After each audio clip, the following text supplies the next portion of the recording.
Salut à tous, c'est sous le mot d'ordre FUD qu'on se retrouve aujourd'hui pour ce Tisma Show. Et dorénavant, les Tisma Show sortiront les jeudis à 18 h. Donc pas celui-là, il va sortir un peu en retard, c'est normal. Mais les prochains, j'assurerai une régularité dans le format. Parce que le mercredi ce sera les vidéos avec NLG, etc. Donc pour qu'il y ait une régularité, j'ai décidé les jeudis soirs. Bref. Aujourd'hui, on va parler de Binance, de l'attaque de la CFTC, de régulateur américain sur les commodity exchange, qui s'attaque à Binance pour plein de choses shady qu'a fait Binance ces dernières années. On va parler également des nouvelles règles européennes qui viennent de sortir et qui ont été votées aujourd'hui même à l'Assemblée nationale, qui concernent les influenceurs européens. On parlera également de l'attaque de la SEC sur Coinbase, également du recouvrement, du hack de l'air, de l'arrestation de Do Kwon, etc. Il y a pas mal de choses dans ce Sisma Show. Restez bien jusqu'au bout. À tout de suite. Rentrons tout de suite dans le vif du sujet avec Binance. Donc la CFTC a déposé un lawsuit contre Binance et notamment CZ, le CEO, pour blanchiment d'argent et aussi parce que Binance aurait fermé les yeux sur du terrorisme, du financement du terrorisme via Binance, car ce serait des petites transactions. J'ai pas le bon tweet ici en signé. Ici, ils expliquent rien. Ils expliquent rien, mais ils rajoutent voilà, que Binance aurait dissimulé une partie de ses activités via des filiales opaques et avoir demandé à une partie de ses employés de contourner les contrôles de conformité afin de maximiser les profits de l'entreprise. Il faut savoir que la CFTC a mis la main sur des conversations téléphoniques privées entre CZ et des groupes internes de l'entreprise où justement il ferait allusion à des terroristes qui transféraient de l'argent sur Binance, auquel cas les employés en avaient conscience mais ont fermé les yeux. CZ et Binance auraient environ 300 comptes privés de trading sur Binance. Donc en gros, ce serait par conséquent des trading houses qui traderaient contre les utilisateurs de Binance. Bon, en soi, c'est un peu comme toutes les plateformes ont actuellement. Il y a toujours des trading houses qui counter-trade les utilisateurs sur toutes les plateformes crypto. Enfin, faut pas se leurrer, hein, c'est le cas partout. Il y a environ 6 ou 7 accusations à l'encontre de Binance aujourd'hui. Alors, vous l'avez probablement vu dans les news récemment, mais 4 grandes banques françaises font l'objet d'une perquisition actuellement aux côtés de HSBC. Pour ne pas les citer, il y a la Société Générale, BNP Paribas, etc. Et elles sont soupçonnées de blanchissement aggravé, mais aussi de fraude fiscale aggravée pour notamment BNP et Exane. Le montage s'appelle CumCum, voilà, donc ou Cumex également. Et en gros, c'est de l'arnaque aux dividendes. Alors, j'ai pas exactement checké comment c'était, mais grossièrement, ça permettait à à des utilisateurs ou des entreprises de vendre à la banque les actions juste avant de devoir calculer les impôts payés par les dividendes. Et ensuite, une fois qu'ils étaient calculés, la banque allait revendre euh, quasiment au même prix, moins des frais, à l'utilisateur les actions pour qu'en fait, que ça fasse sauter le calcul des dividendes. Que ça fasse sauter l'imposition sur les dividendes. Voilà. Donc, grossièrement, c'est ça. Donc, bon, on va pas se mentir. De toute façon, les bancaires sont les plus gros blanchisseurs de la planète. Et c'est pour ça que c'est une aberration. Et on voit les tentatives et la force des régulations dans le milieu crypto. C'est aberrant. Les cryptos, ok, il y a du blanchiment d'argent, sûrement, comme dans tous les milieux. Il n'y a pas un milieu qui ne permet pas de blanchiment d'argent. Mais les bancaires sont à hauteur de 95% du blanchiment d'argent mondial. Nombreuses sont, comme JP Morgan par exemple, détracteurs du Bitcoin, en mode ouais, le Bitcoin ça sert que au blanchiment d'argent. Là, je cite hein, le Jamie Dimon, le CEO de JP Morgan, une des too big to fail banques aux États-Unis, qui disait ouais, qui disait ouais, s'il y a un employé de JP Morgan qui traite du Bitcoin ou qui en possède, je le vire sur le champ. Ça, c'était en 2017. Et frère, parce qu'en gros, il était dans une, il faisait semblant de faire il faisait semblant de faire partie de ces gens qui se battaient contre le blanchiment d'argent, etc. Mais rien que ça, en Suisse, en 2021, JP Morgan en Suisse s'est pris une amende de je sais plus combien de milliards de dollars pour justement une énorme fraude fiscale incroyable. Bref, tout ça pour dire que c'est tous des putains de faux culs.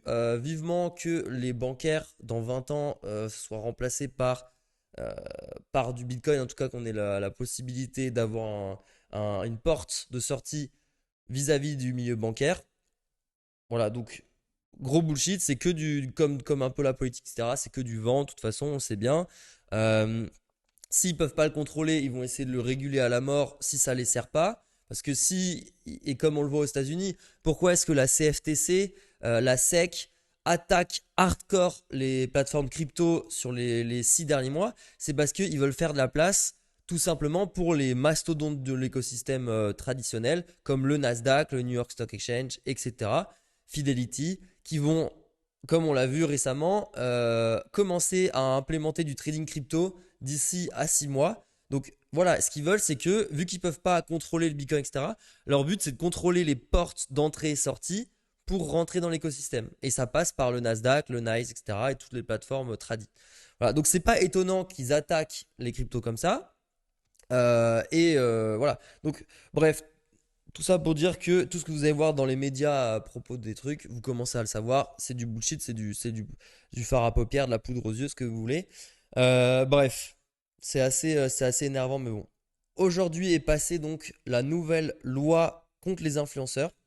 Alors, moi, je suis complètement pour la régulation du milieu de l'influence parce que c'est le bordel, comme en crypto d'ailleurs. Je suis pour les régulations crypto, qu'on se le dise, mais le problème, c'est pas comme elles sont faites actuellement. On en parlera plus tard.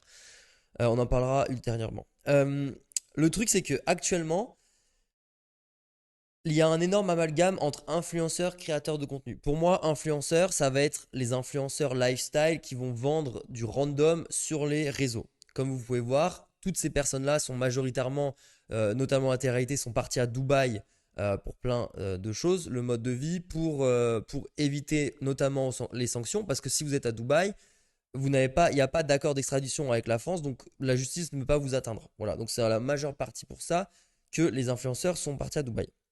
Mais les créateurs de contenu, eux, sont sponsorisés en fait par des marques qui peuvent être en rapport ou non avec le contenu. Et en fait, pour moi, la création de contenu, ça prend un temps énorme. Là, par exemple, le Tisma Show, je suis à une échelle très modeste, mais en gros, ça va me coûter environ 50 euros avec miniature, etc. Et encore, je ne suis pas payé le montage. Si je faisais payer le montage, j'en aurais pour minimum 100 balles pour la vidéo. Ensuite, ça me prend environ 1 heure de tourner et du coup, ça me prend 1 heure et demie de monter, etc. Plus à chaque fois refaire les desks, upload, etc. Ça prend du temps.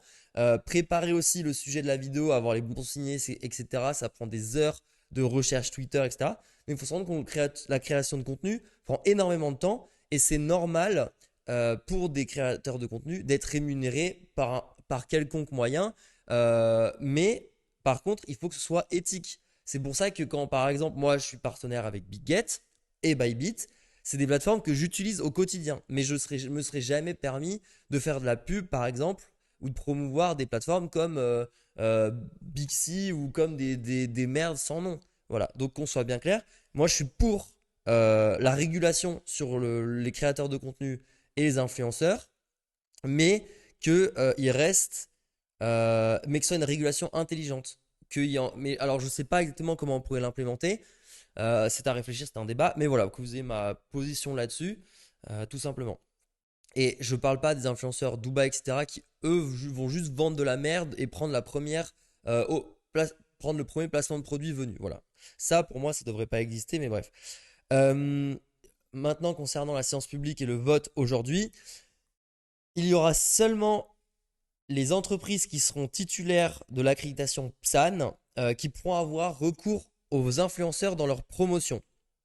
Et donc, quand il dit influenceur, là pour le moment, on englobe créateur de contenu et influenceur pour faire leur promotion. Et en fait, ce qu'il faut savoir, c'est que l'accréditation PSAN, elle n'a été donnée à aucune entreprise crypto encore. Pourquoi? Parce que l'État manque crucialement de moyens pour avoir suffisamment de personnel pour gérer ce genre de choses.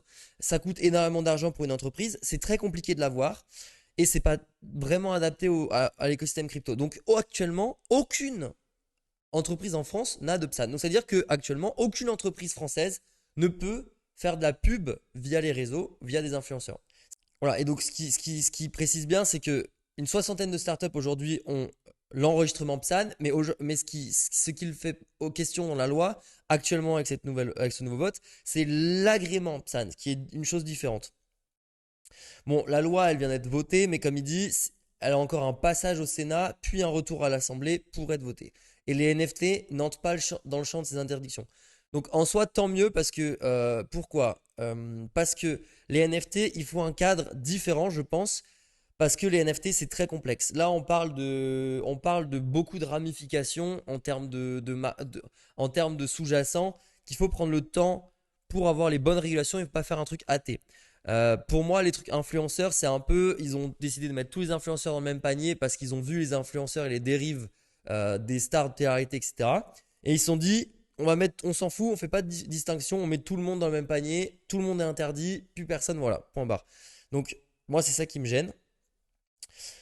Ensuite, voilà, alors ça, concernant FTX, il y a eu du nouveau. La compagnie de restructuration d'FTX est en train d'envoyer les mails à tous les utilisateurs d'FTX. C'est un processus qui a démarré avant-hier, je crois, et qui va prendre environ 3 jours, 3-4 jours. Ils ont dit fin mars, euh, vous aurez tous les mails. Et si le 31 mars, minuit, heure américaine, vous n'avez pas reçu le mail, à ce moment-là, il faudra envoyer un mail à Kroll pour leur indiquer que vous n'avez pas reçu votre Customer ID. Voilà. Donc, si vous voyez vos pires, vos amis sur Discord, etc., dire qu'ils ont reçu le Customer ID par mail, c'est normal, ça peut prendre du temps. Il faut se rappeler qu'il y a 9 millions d'utilisateurs sur FTX, hein, donc avant d'envoyer 9 millions de mails, ça date. Bref, donc du coup, ils ont également posté les balances des utilisateurs, comme vous l'avez vu dans les PDF, etc. Ils ont également posé les trades qui étaient en cours. Et donc là, on peut voir que bah, il y a des mecs qui étaient à moins 67 millions de dollars de PNL dans un trade pendant le shutdown. Donc ça, comment ça va être traité? C'est une bonne question. Est-ce que l'utilisateur va devoir payer 67 millions? Bonne question, j'en sais rien. Et ceux qui étaient en positif, est-ce que ça va compter dans leur banqueroute? Ça, c'est des questions, je ne pourrais pas vous y répondre. Je ne pourrais pas vous répondre. Mais c'est intéressant de savoir. Ensuite, FTX Creditor, donc ça c'est un compte Insta, ça c'est un compte Twitter qui reposte beaucoup de contenu d'FTX, qui propose des alternatives, etc. C'est pas mal. Vous avez toutes les news dessus si ça vous intéresse d'aller follow. Et en gros, Celsius, donc, qui est aussi une compagnie crypto en banqueroute, sont en train de faire une réorganisation qui est de ce type. En gros, les créditeurs de Celsius, ceux qui ont pas été remboursés, qui ont de l'argent bloqué, en fait, vont avoir un système d'equity, donc d'actions dans Celsius, via une réorganisation du groupe avec plusieurs compagnies sous le groupe. Et en fait, ce groupe va être géré par Nova Wolf, qui va être un manager externe de la compagnie pour les shareholders et donc les Celsius créditeurs. Voilà, pour avoir un moyen de récupérer de l'equity et de récupérer de l'argent au fur et à mesure de l'évolution euh, de Celsius. Pour moi, c'est la meilleure chose qui peut arriver à FTX, c'est un restart. Et comme je vous l'ai vu, comme si vous avez me suivez sur Twitter, vous avez vu mon tweet à propos de mes achats FTT à 1,27$, parce que j'estime qu'il y a au moins 20% de chance plus que FTX soit restart dans les 6 prochains mois. Donc je pense que c'est un bon call. Pourquoi? Parce que si on regarde en détail sur le site de Kroll les infos de ce qui se passe dans leur restructuration, on voit qu'il y a pas mal de calls avec des bidders pour rachat d'FTX International. On voit également Coinbase et Gemini qui sont en train de créer des filiales internationales pour combler le trou qu'a laissé FTX en trading de dérivés à l'international. Et donc, par conséquent, pour moi, je pense qu'il y a de grandes chances que FTX puisse être start et donc sous un même modèle économique qu'on a actuellement. Et en plus, ça permettrait à Kroll et aux compagnies de restructuration de garder un incentive financier en se plaçant et en restant à la tête de manière externe sur FTX et de contrôler un peu ce processus de restart. Donc je pense que c'est un peu win-win pour tout le monde. Parce qu'il faut savoir que les restructurateurs d'FTX, leur but c'est que le procès dure le plus longtemps possible parce que eux ils sont payés des millions de dollars par jour. Donc pour eux c'est important. Bref, ça c'est un peu un scam aussi, mais en soi ils font un boulot de malade. Vous allez voir les clawbacks qu'ils ont fait, donc c'est-à-dire qu'ils arrivent à recouvrer de l'argent sur des anciens donateurs d'FTX. Ils ont retrouvé genre 700 millions de dollars déjà depuis le dernier Tisma Show, donc il y a 2 semaines. voilà, sur FTX. Et il y a encore 3-4 milliards 3-4 milliards ouais, pardon, de dollars qui pourraient être retrouvés encore, donc ce serait énorme.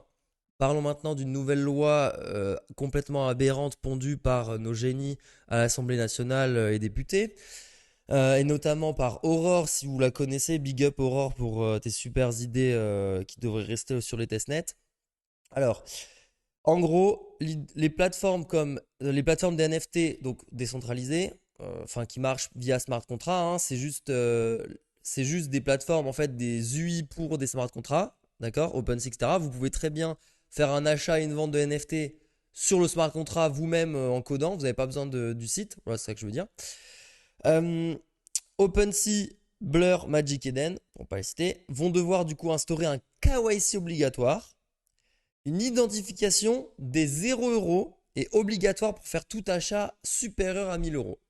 En justifiant encore une fois les lois AML, donc anti-blanchiment d'argent. Voilà, c'est une aberration. En fait, c'est même pas que c'est une aberration, c'est juste que c'est techniquement impossible à appliquer. Pourquoi? Parce que comme je vous l'ai dit, c'est juste des UI pour des smart contracts, d'accord? Donc vous pouvez très bien bypass ça, et même avec des exchanges décentralisés de NFT, vous n'avez pas besoin de... Voilà, il y a des pools de NFT comme NFTX, etc.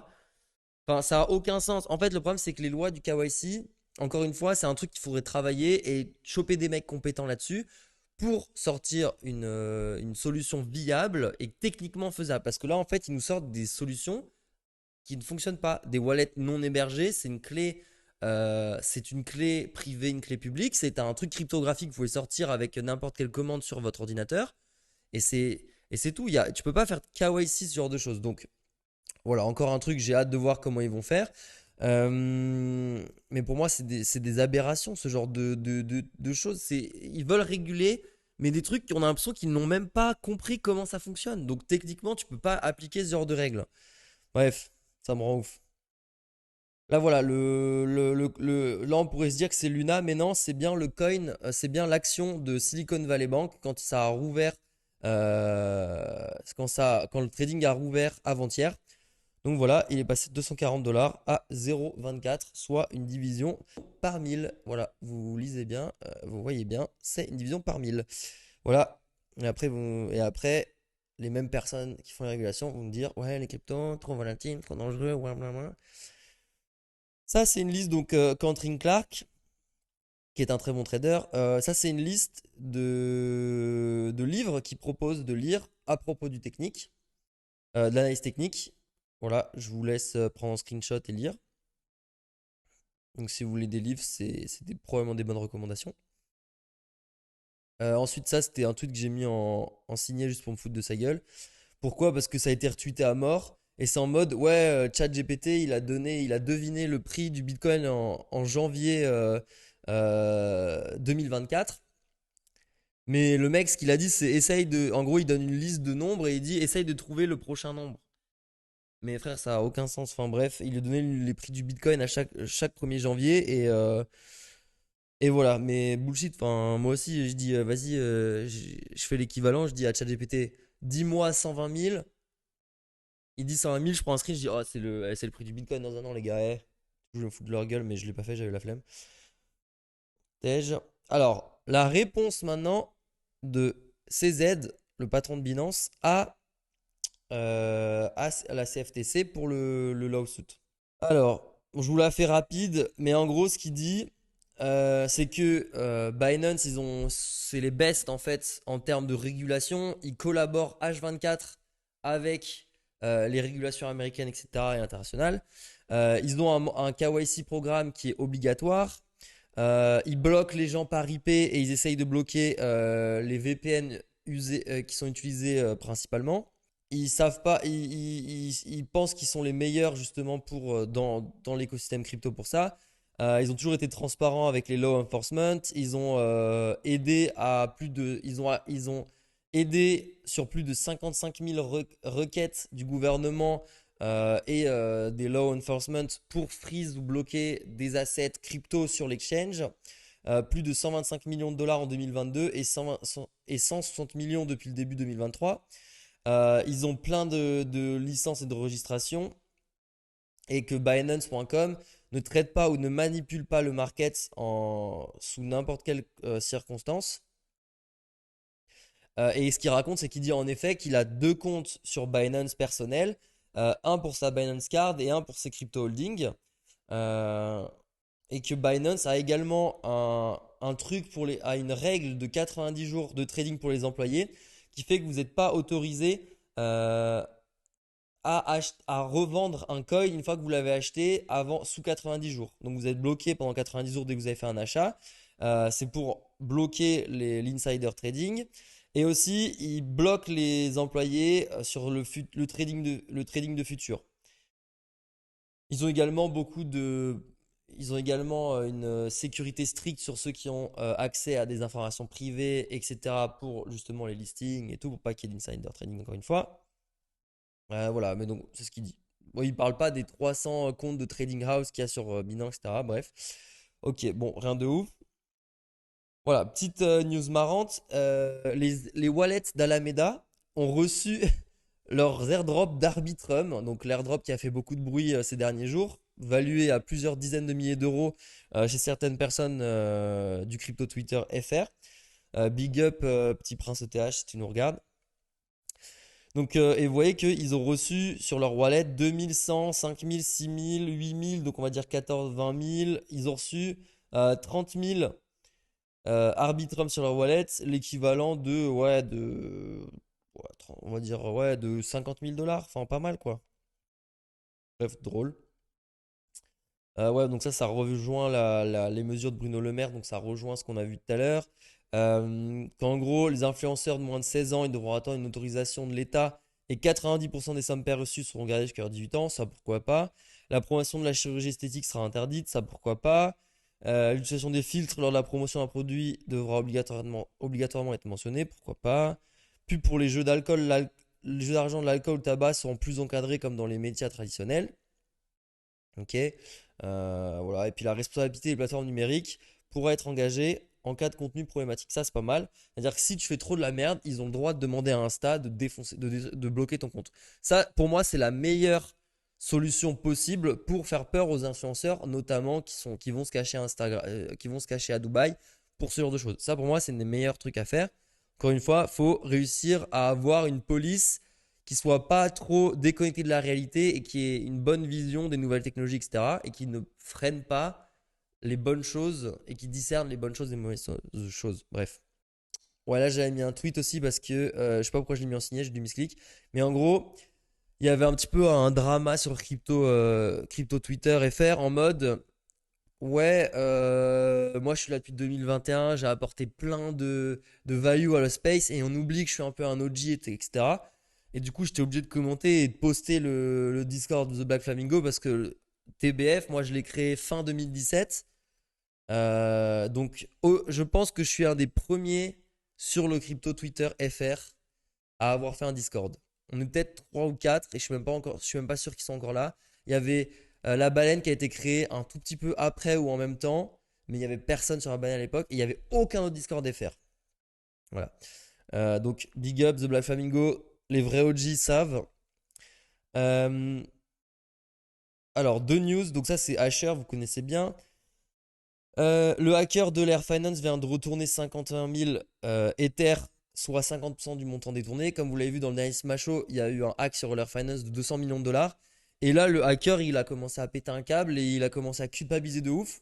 Allons savoir pourquoi. Est-ce qu'il a été dox? Est-ce qu'on a retrouvé son identité? Il a peur, etc. Mais il a fait un message sur la blockchain. Il a dit: ouais, je suis vraiment désolé d'avoir ruiné vos vies, d'avoir potentiellement tué des gens, etc. à cause du hack. Je suis désolé, voilà, je vous rends la thune. Mais au final, il a pas tout rendu. Je crois qu'il a gardé, sur les 200 millions, il a gardé 50 millions, je crois. Donc bon, il a des remords, mais t'inquiète. Et la Fed revient de faire un coup de brrr, donc d'imprimer de l'argent. Alors, le brrr pour la Fed, je suis d'accord, oui et non, parce qu'en soi, leur balance sheet, donc les assets que hold la Fed augmentent, parce que du coup, ils prennent de l'argent pour prêter aux banques qui ont besoin pour assurer leur liquidité. Mais en soi, la banque, elle doit le rembourser au final. Donc par conséquent, ok, mais il va être redétruit cet argent. Après, le truc c'est que est-ce que l'argent, les prêts vont être remboursés en totalité? Est-ce qu'il n'y aura pas de la triche et qu'ils vont par exemple dire OK, on rembourse les prêts, au finalement ils vont reporter le prêt à l'infini et ça va faire comme les États qui prêtent de la dette mais qui réempruntent pour payer leur dette. Bon, on sait pas trop. Bon, donc le Breu c'est du mitigé pour le moment. Ah bah c'était ça le truc 2021. Hop, ça j'enlève. Ah ouais, super drôle. Euh, Voilà, en gros, il y a un mec qui a. Alors, faut savoir que les CryptoPunks, c'est une collection qui date de 2017 et qui n'a pas le même standard de token que les NFT traditionnels. Donc, c'est-à-dire que un CryptoPunk, vous ne pouvez pas le vendre sur OpenSea, sur Blur, etc. Parce qu'il ne respecte pas le standard ERC 721 qui est la norme dans les NFT aujourd'hui. Par conséquent, si vous voulez les utiliser, faire des transactions avec, les acheter, les vendre sur des plateformes comme OpenSea, etc., vous devez les wrapper via wrapcryptopunk.com, etc., pour les utiliser. Le truc, c'est que une personne, en wrappant son CryptoPunk, il a chié, je sais pas comment il a fait, mais en gros, il l'a envoyé dans la burn adresse, et donc il a brûlé son NFT, il a perdu son CryptoPunk à vie. Parce que ce qui va dans la burn adresse, vous pouvez jamais le retrouver. Voilà. Et c'est pas du fake, hein, je l'ai vu dans plusieurs tweets après, j'ai vu le truc sur la blockchain et tout. Son CryptoPunk, il est bloqué sur la blockchain Ether, voilà, à l'infini, personne ne pourra jamais le retrouver. Donc RIP. Alors, Ethereum co-founder Vitalik Buterin, donc il avait fait un official statement. Alors, j'ai pas réussi à retrouver la source, essayé de chercher la source, mais je ne l'ai pas retrouvée, donc à prendre avec des pincettes. Il disait que Ethereum, ce n'était pas une security. Voilà. Et d'ailleurs, ce qui a été précisé dans le lawsuit contre Binance, la CFTC, donc qui gère les commodities, et la SEC, la SEC, c'est les securities. Le problème, c'est que la CFTC, elle dit que crypto, Bitcoin, Ether, c'est des commodities. Et la SEC, elle dit que c'est des securities. Et donc, la SEC, elle a fait un procès contre Kraken pour vente de securities, en citant Ether notamment. Et la CFTC, elle fait un procès à Binance pour, parce que ETH, c'est une commodities. Ça n'a aucun sens. Même les régulateurs ne savent pas ce que c'est. Comment tu veux être compliant pour une entreprise si, si les régulateurs ne savent même pas ce qui est compliant? Enfin bref, encore frère, c'est aberration sur aberration les régulations en crypto pour le moment. Ils essayent d'attaquer un max et il y a un peu une guéguerre entre la SEC et la CFTC parce qu'ils veulent bah, tout simplement récupérer leur part du gâteau parce que les gars, tout est business. Dans la vie, tout est business. Et le truc, c'est que plus tu as d'actifs à gérer, ils savent que les cryptos, c'est un truc énorme et qu'il faut récupérer au maximum la part du gâteau le plus vite possible avant que ce soit vraiment un truc. Donc, ils font ça pour qu'en fait, devant les juges, ils puissent prouver que c'est pour eux, c'est soit des commodities, soit des securities, pour essayer d'empocher la part du gâteau pour les régulations plus tard. Là, vous voyez, par exemple, Gary Gensler, le patron enfin le chairman de la SEC, il a demandé 2,3 milliards de funding pour lutter contre les crypto-monnaies. Voilà, mais c'est que du business, les gars, c'est que du business. Bref. Euh, voilà, grosse news de Tier 10K. Do Kwon, donc le fondateur et le créateur de Luna, a été arrêté au Monténégro avec plein de papiers fake. Donc il avait fausse carte d'identité, faux passeport. Il avait des passeports de plein de trucs différents. Et il se rendait je sais plus où. Est-ce qu'il a mis un truc? On va pas lire le chinois, mais en gros c'est ça. Et bon du coup, Do Kwon finalement arrêté. Il va passer quelques temps dans la prison au Monténégro parce que ils veulent le mettre en procès déjà sur place pour détenir des faux papiers. Et une fois qu'il aura été jugé là-bas et qu'il aura purgé sa peine là-bas, il sera extradé aux États-Unis ou en Corée, je sais plus, ou en Corée du Sud, pour être jugé. Voilà. Andrew Wang, voilà, ouais, Recovery FUD. Donc en fait, ce qui montre, c'est que à chaque fois qu'il y a eu des FUD, à l'époque, FUD, comme vous voulez, il y a eu des pumps. Comme au début du bull run en 2020, en effet, la CFTC, encore une fois, a attaqué BitMEX en justice pour opérer une plateforme illégale de crypto-monnaie. Voilà, et vous voyez qu'on a turbo pump. C'était vraiment le bottom, enfin, c'était le début du bottom du bull. Pareil, UOB qui s'est fait voilà, arrêter, un senior du UOB qui s'est fait arrêter, un mec de OKEx. Bref, mais en soi, pour moi, là, on part pas en bull market. Pour moi, on part pas en bull market. On fera ce sera un autre une vidéo. D'ailleurs, stream tous les mardis soirs à 20h30. N'oubliez pas, stream trading sur Twitch. N'hésitez pas à aller voir les liens sur mon Linktree si ça vous intéresse. Euh, Ça, c'est intéressant à voir si pour du pair trading, pour faire de l'arbitrage, etc. Je vous laisse voir StatArb, donc il fait la quant analysis, du quant trading, donc c'est du trading statistique, vraiment du trading algo, etc. Ensuite, Coinbase qui se prend une Wells Notice par la SEC. Une Wells Notice, en fait, c'est en gros on va dire une lettre qui dit que vous avez enfreint telle ou telle règle et que vous allez probablement aller tirer en justice, voilà, sous peu. Et donc Paul Grewal, c'est le Chief Legal Officer, il me semble, de Coinbase, donc celui qui gère la partie légale de Coinbase. Ça, ouais, ça filme toujours. Donc ce qu'il dit, c'est que ça fait péter un câble parce que ça fait 9 mois que Coinbase, ils se sont vus 30 fois avec la SEC. Ils ont partagé leurs détails de business, tout ce qu'ils faisaient pour être register, etc. Et pendant ce temps, la SEC, elle a donné zéro feedback sur ce qu'il fallait changer dans leur business, comment register à la SEC, etc. Ils ont également go public, donc ils ont fait une IPO en 2021 où ils décrivaient justement toutes les références de leur business de stacking, de tout, etc. Et la SEC, elle a approuvé le dossier, voilà, en connaissant tous les détails déjà. Et maintenant, en fait, ils ont tout simplement changé ils ont tout simplement changé d'avis sur ce qui était autorisé ou pas. En 2018, ils ont acquis deux licenses de broker pour être régulés par la SEC. Ces licences sont toujours en attente et ils n'ont jamais pu les activer à la SEC pour des assets digitaux. Juillet dernier, ils ont fait une pétition avec la SEC pour demander plus de régularité, plus de clarité dans les régulations. Et ils n'ont toujours pas reçu de réponse de la SEC. Et pendant ce temps, à côté, dans les autres pays, ils ont réussi à être régulés normalement comme un crypto business, par exemple à Singapour, en Irlande, en Australie et en Allemagne. Ils ont également réussi à être régulés par d'autres federal regulators aux États-Unis.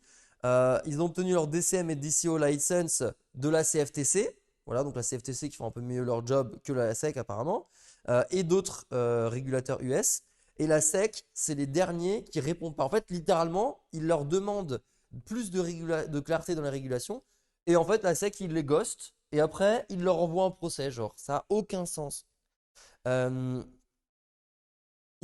donc Paul, il pense qu'il y a un grand nombre de crypto-securities qui existent et qu'il devrait être capable de pouvoir, grâce à SEC, déterminer officiellement, quels types de cryptos sont des securities et lesquels ne le sont pas.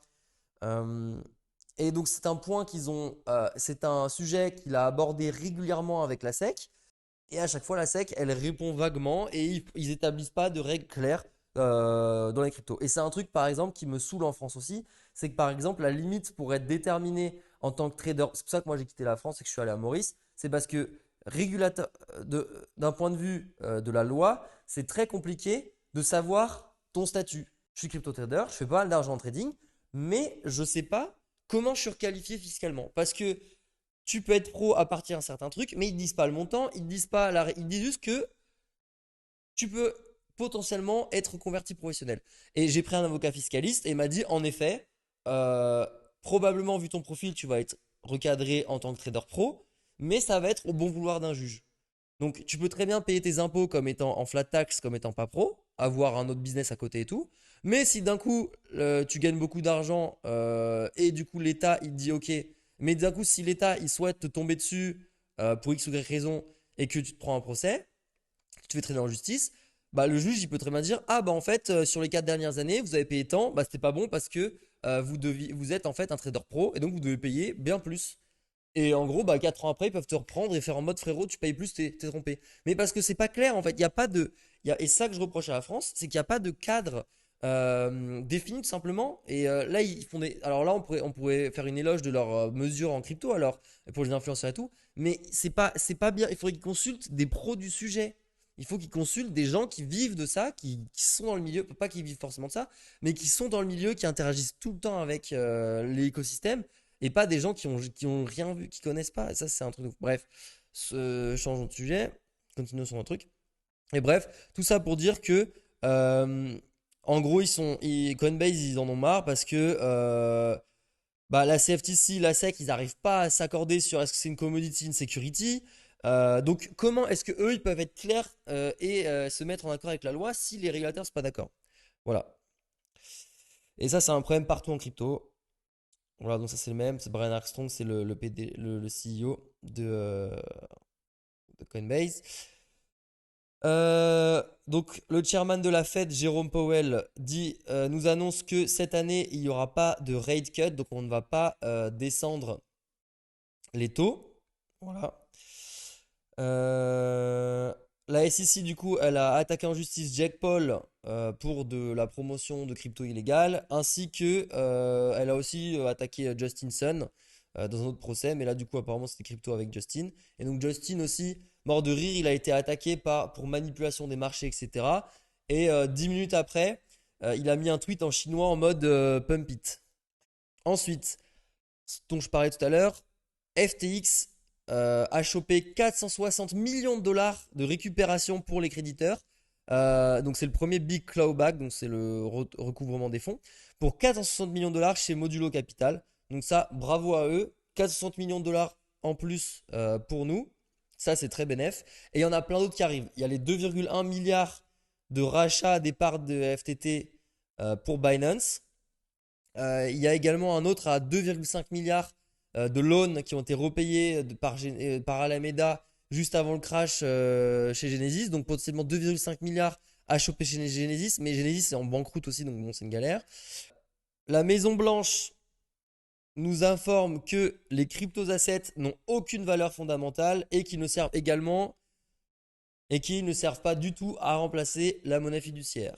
Voilà, ça c'est la Maison Blanche là, les gars. De toute façon, ils ont beau dire ce qu'ils veulent, leur but, ça va juste être de sauvegarder leur système le plus longtemps possible. Le système de la dette enrichit ceux qui l'ont créé, tout simplement. Nous, on en subit les conséquences. Mais donc, leur but, c'est de le garder, évidemment. Mais les cryptos, de toute façon, c'est tellement puissant, en fait. Et vu que c'est notre génération. En fait, chaque génération est un peu en train de créer son système, tu vois. Nous, notre génération, elle arrive. On crée notre système autour des cryptos, etc., etc. Et on crée un nouveau système de monnaie. Bref. Ça va être toujours comme ça. Et nous, on sera convaincus dans notre système. Donc, vu que notre génération passera au pouvoir dans les 10-20 prochaines années, ce sera de nouveau notre système. Bref, voilà.